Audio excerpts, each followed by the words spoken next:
hoje recebendo deputado Jair Bolsonaro. Olha só, são muitas perguntas que eu tenho aqui para te fazer, que eu pedi algumas pessoas para os internautas. Aí eu gostaria que você me respondesse algumas. O que é mais importante? Disse Kaique Loyola, do Rio de Janeiro. O que é mais importante, caráter ou sexualidade? O cidadão mau caráter, corrupto e hétero é mais valioso que o trabalhador idôneo homossexual? O que realmente vale a pena julgar Bolsonaro? É o caráter, é a vida particular da pessoa, ninguém tem nada a ver com isso. Outra aqui, ó. Quando que você vai se candidatar a presidente e jogar no lixo o tal do Jean Willis? O Jean Willis é aquele que quer cortar o piu-piu de todo mundo, que é o que fazia mais o que aquele... Também fala em legalizar a prostituição, dizendo que a prostituta com a carteira de trabalho na mão, ela vai ser respeitada, vai ter um... Ele quer que os garotos traficantes se tornem... aviãozinho seja regularizado. Trabalhadores. A legalização das drogas também, isso aí dizem que vai acabar com a violência. Não vai acabar porque a droga legalizada, quem da produção até o consumo vai ter a carteira de trabalho na mão, vai ficar mais cara que a droga que está na rua. E que fique claro aqui que isso aqui não é uma campanha contra o Jean Willis, que aliás eu não gosto dele particularmente, eu odeio o Jean Willis, mas enfim, ele está convidado a hora que ele quiser vir sentar aqui, não aqui, sentar ali, entendeu? Ele pode sentar ali à vontade. Ele não aceita debater comigo, vários programas de televisão tiveram no Brasil. Eu andei ligando para ele, queria falar com ele também, ele não quer falar comigo. Não fala não. Eu recentemente fui acusado por ele, acusado de ser homofóbico, né? Eu que fiz 4 capas de revista G, como é que eu posso ser homofóbico, né? E eu fiz uma foto, Bolsonaro, beijando um homem e eu sou homofóbico, Bolsonaro. Você pode entender isso? Não dá, é inacreditável, né? É a ideia dele, o que vale são as suas opiniões. Sendo contraditado, ele vai para o ataque, como vai comigo. Eu fiquei com muita inveja sua quando você encontrou o Jean Willis no aeroporto, dentro do avião. Eu queria ter encontrado ele no avião. Quando ele entrou na minha frente, eu preparei minha máquina porque eu estava preocupado. Caso ele estivesse do meu lado, ele ia me processar, porque ele ia sair como ele saiu. Ou seja, ele se comportou como heterofóbico ali, me deixou para trás, me discriminou. Preconceituoso, podia ter ficado do meu lado, quem sabe até, né, rolar um papo ali. Da minha parte não tem problema nenhum. Né? Como, por exemplo, estou sabendo agora que o Tami vai vir. Está se filiando aqui. O seu partido. O Tami não, para mim é a Tami. Eu sempre conheci como Tami. Ela, me desculpa, é minha amiga, né? Inclusive era uma gatinha no passado, né? Hoje ficou, eu não sei, o Tami, eu sempre vou chamar de Tami. Eu também não sei, mas já tive alguns programas de televisão com ele, uma pessoa, ela, né? Com ela. Ele conversa. Esteve com ela. Com ela. Não é com ele. Sem problema nenhum, não é uma pessoa radical, poxa. E se vier candidato a vereador aí, eu lógico que não vou votar, porque eu vou ter meu candidato aqui em São Paulo também, né? Mas você boa sorte. Não, boa sorte a ele. Entendi. Alguns achando até que a minha possível saída do PP porque está entrando. Não, eu estou há 2 anos tentando sair do meu partido. Entendi. Há 2 anos? É porque você, pela lei da fidelidade partidária, se você sair, você perde o mandato. Entendi. Então, você tem que esperar um momento, né? Como está para acontecer, a tal da janela. Todo dia eu vejo um policial ou um pai de família sendo assaltado, de repente num farol ou chegando em casa. E eu tenho percebido a ação de alguns brasileiros que ainda possuem armas e descarregam em cima dos bandidos. Eu tenho visto isso toda hora na televisão. Vamos falar do desarmamento. É um crime. Tá? Você tem que ter direito à legítima defesa. Claro. Nós, em 2005, decidimos que você pode comprar uma arma. O governo, logicamente, faz o contrário. Quer desarmar o cidadão. Desarmar o cidadão de bem, o trabalhador. E aí você fica ali. Você numa fazenda, uns dias, numa chácara, você não tem paz. Não tem paz. Você não pode ter uma arma dentro de casa. Tá aí os bandidos do MST, a todo momento fazendo barbaridade. Eu tenho vários projetos, só vamos poder aprovar a partir de 2019, se nós tirarmos a esquerda do poder. Claro. Tá? Até, inclusive, legítima defesa da tua vida e do teu patrimônio. Claro, da sua família. Hoje em dia, eu estou vendo aqui, você chega na esquina, tá teu carro sem pneu. Se você chega lá, o cara estiver trocando pneu, Frota, e você quiser dar uma bronca no cara, esse carro é meu, você pode levar um tiro. Você não pode fazer nada. Agora, se você der um chute no cara Você pode ser acusado por lesão corporal. Nós temos um projeto nesse sentido também. Legítima defesa da vida ou patrimônio. Você tem isenção de responder por esse crime. Você hoje em dia, você matar alguém da tua casa. Você, por exemplo, o cara parece que é meio forte aí. Deu uma porrada num bandido na tua casa. Parece meio forte? Parece, né? Tá bom. Não sei se você tá inflado aí. Não, tô inflado. Inflado tá esse boneco aí do lado, ó. Inflado tá esse boneco aí do lado. Tá cheio de bromato, eu não sei. Não, você não. Você vai Já responder, passei dessa fase. Você vai responder por isso aí, Frota. Então você tem que mudar isso aí. Eu sou amante da legislação americana. Propriedade privada é sagrada. Tolerância zero. Tolerância zero. É por aí, não é serviço comunitário. Porque aquela velha história, né? Todo grande amor começa com um beijinho. Enquanto você começa a ter pena desses caras, começa a praticar pequenos furtos, no futuro estão fazendo barbaridade. Falando em pena desses caras, uma coisa que me incomoda muito no país é a coisa do indulto.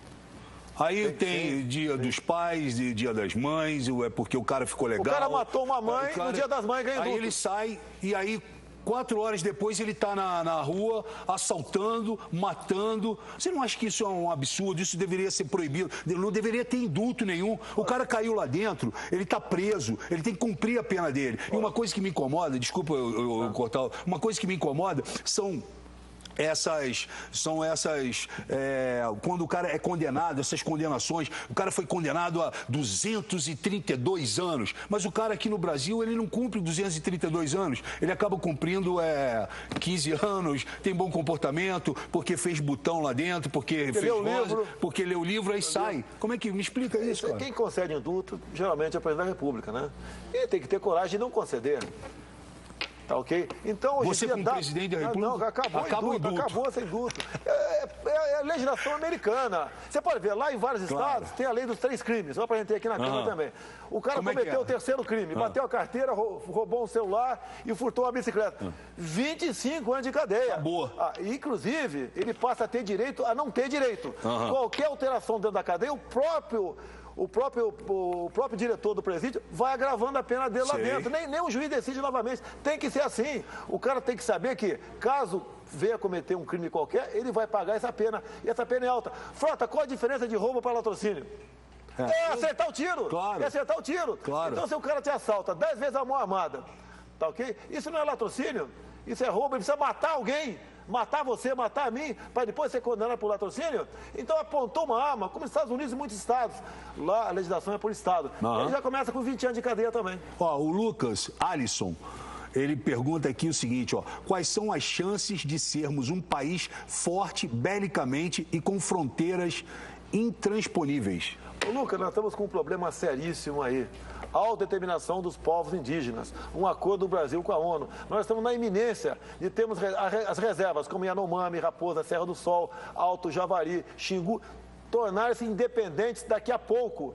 Inclusive, temos o AAA também, uma grande faixa que vai isolar a região norte do resto do Brasil, em nome do meio ambiente, que pega ali os Andes, Amazônia e Atlântico. Todos os problemas estão sendo apoiados, foram apoiados no passado pelo governo do PSDB e estão sendo apoiados agora pelo governo do PT.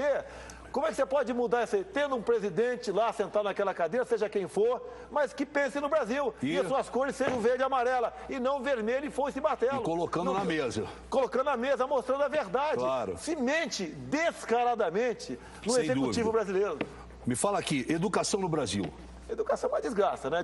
Tem certos locais, quando a escola está em greve, eu vibro, que o garoto não está aprendendo besteira. Além da uma afetividade, a questão ideológica. Se ensina para a molecada o capitalismo, por exemplo, é o inferno, o socialismo é o paraíso. Se ensina o moleque a sempre eleger um responsável pelo seu insucesso. Tem estados que é proibido você corrigir prova com caneta vermelha, para o moleque não sofrer bullying. Dessa forma, vamos partir para onde? Essa desgraça que estão partindo aí. Eu tenho visto aí as salas de aula, um absurdo. Tem alguns lugares aí tem alguns lugares aí que as crianças estão sentadas no chão, de terra batida. Tem esse caso também, né? Agora você tem que ter uma política de planejamento familiar em nosso país. O que falta é planejamento também. O governo, ele estimula a paternidade responsável com um programa chamado Brasil Carinhoso. Cada criança a mais, Frota, mais R$70 no contra-cheque do Bolsa Família. Ainda bem que eu já me aposentei disso, viu? Saúde no Brasil. Olha, eu faço um paralelo com a questão do trânsito. Tá? Você vê, São Paulo, uma desgraça aqui a questão dos pardais. Eu botaria um fim na fiscalização eletrônica no Brasil. É um absurdo, né? Lógico que tem que ter o apoio do Congresso Nacional. É uma fábrica de ganhar dinheiro. Se o Haddad de São Paulo estivesse tão preocupado com a vida das pessoas, investiria nos hospitais e não em pardais. É Fernando Haddad, inclusive, não é? ele é o pai do kit gay. Como ministro da Educação, ele que lançou o kit gay em Brasília. Eu estou sabendo. Para ensinar o teu filho a ser homossexual. Segurança no Brasil. Enquanto você não der uma maneira do povo se armar, porque ninguém quer comprar uma arma para fazer besteira, para assaltar, para roubar. Tá? O bandido já tem arma à vontade, de calibre, inclusive grosso por aí. Então, primeira coisa, segurança, dá meios do povo se defender. Quem dentro da tua casa hoje em dia pode dizer que está seguro? Não, ninguém. Se alguém te forçar a sua porta, vai fazer o quê? Entra e já era. Entra, já era, e ele esculacha a tua família, estupra a tua mulher. Não, e o mais engraçado, esculacha a sua família, arrebenta com tudo dentro da sua casa, está arriscado te assassinar, mas na hora que ele coloca o pé na rua, os direitos humanos estão lá. Exato. Inclusive, olha... Os direitos humanos estão sempre os direitos humanos não vai ter um centavo liberado no orçamento a partir de 2019. Se não for assim, não tem jeito. Eu sei que algumas poucas ONGs fazem um bom trabalho, mas para a gente sanear isso aí acabou. Você vê a questão de defender o menor bandido. Grande parte de parlamentares que defendem a não redução da maioridade penal tem como parentes e amigos ONGs para defender. Faturam 3, 4, 5, 10 milhões por ano. Ativistas no Brasil.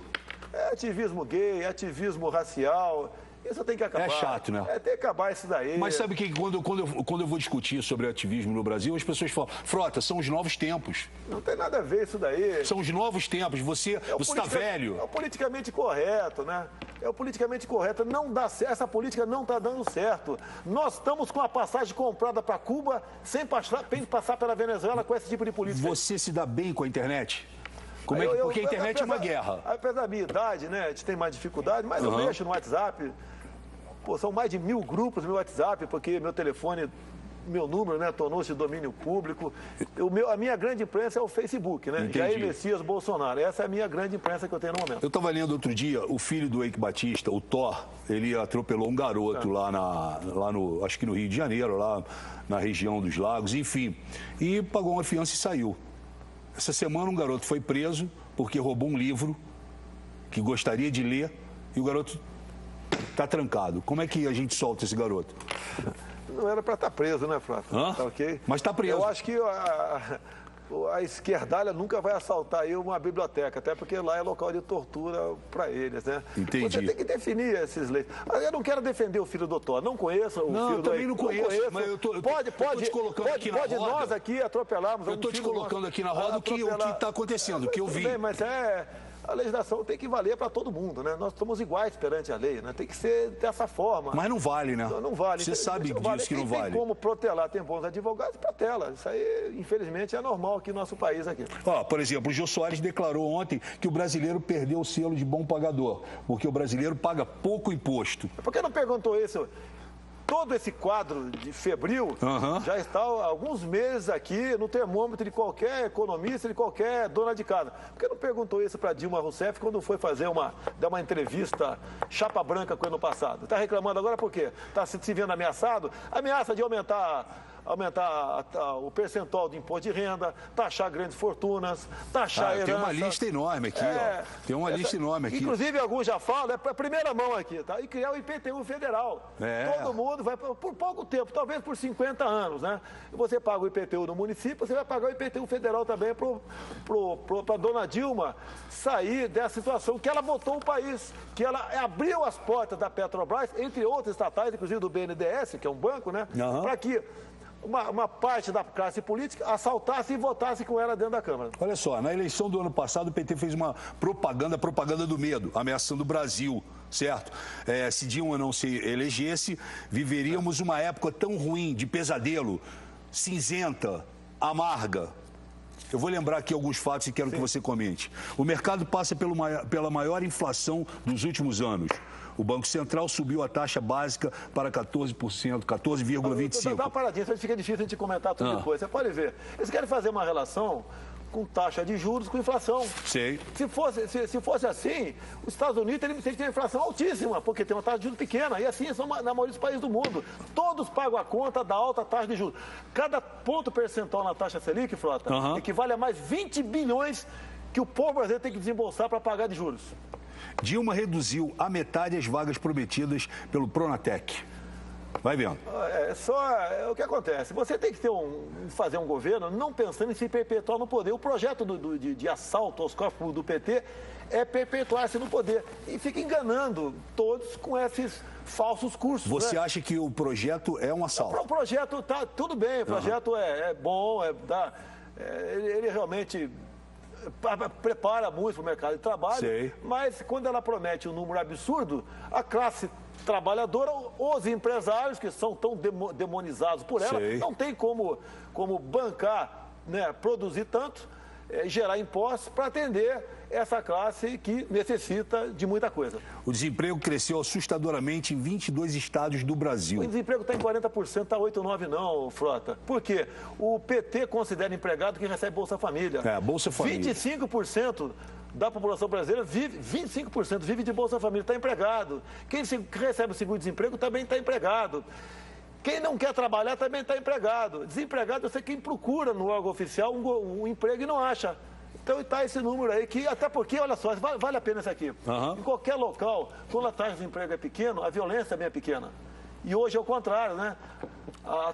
O número de mortes violentas por 100 mil habitantes, que são 27, são uma das maiores do mundo. Então é uma prova que a taxa de desemprego é alta em nosso país. Você acha que existe o Brasil dos esquecidos?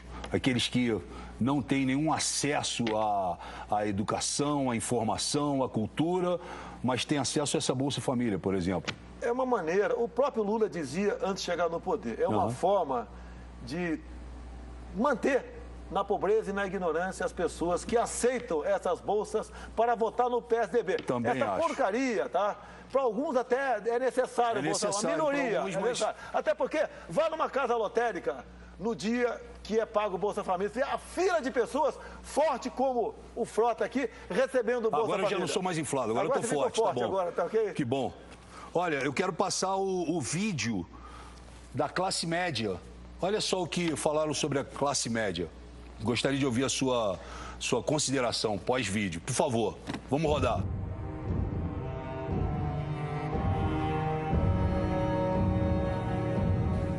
E por que eu defendo esse ponto de vista? Não é só por razões teóricas e políticas. É porque eu odeio a classe média. A classe média é o atraso de vida. A classe média é a estupidez. É o que tem de reacionário, conservador, ignorante, petulante, arrogante, terrorista. É uma coisa fora do comum a classe média. E aí? Ela é uma radical. Ela é fundadora do PT. Ela é radical do PT. Ela tem razão. Ela tem razão. Eles gostam de pobre. Quanto mais pobres, com o bom cartão de Bolsa Família na mão, título de eleitor na outra, melhor. Claro. Agora, quanto ela ganha por mês? Professora universitária, ganha 25 mil por mês. Deveria dar exemplo, né? Viver com 291 por mês, que segundo o decreto presidencial, está aqui na minha mão aqui, a partir de 291 por mês você é a classe média. E esses 40 milhões que o Lula disse que botou na classe média, ela detesta esses eleitores do Lula. Dá para você entender que vocês, esses pobres do Brasil, estão sendo usados pela esquerda? O meu verbo é somar e multiplicar, e não dividir e subtrair como é do PT. Esse é o deputado Jair Bolsonaro. Vamos aos comerciais, mas a gente já vai voltar para encerrar a nossa guerra aqui. Tudo bem. Valeu. O que é, o que é, o que é, o que é? Etiquetas adesivas.